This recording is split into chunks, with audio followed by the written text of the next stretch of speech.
Kagubatan at ingatan, illustrated by Doana Marie G. Riodique. Sa isang malayong bayan na napapalibutan ng luntiang kagubatan, may isang bata na ngalang Jojo. Lumaki siya sa piling ng mga puno, hayop at ilog na dumadaloy sa kanilang gubat.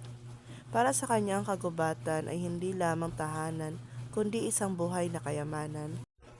Isang araw dumating ang isang grupo ng mga negosyante na nais gawing subdivision ang bahagi ng kagubatan. Pinangako nilang magkakaroon ng trabaho at modernong kabuhayan ang mga tao. Sa bayan, kapalit ng pagputol ng mga puno, marami ang natuwa, ngunit si Jojo ay nabahala.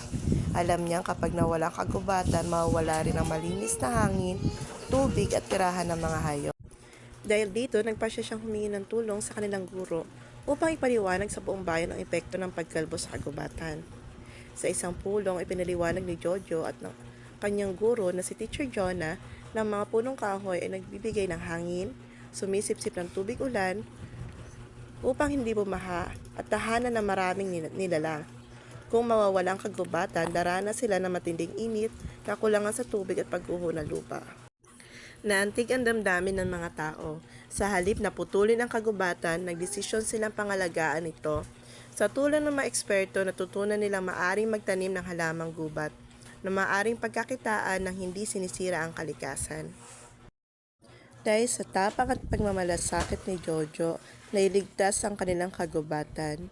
Naging inspirasyon siya sa iba at itinuring siyang isang bayani ng kalikasan. Natutunan ng lahat na ang kagubatan ay hindi sagabal sa pag-unlad, kundi isang kayamanan dapat alagaan para sa susunod na henerasyon.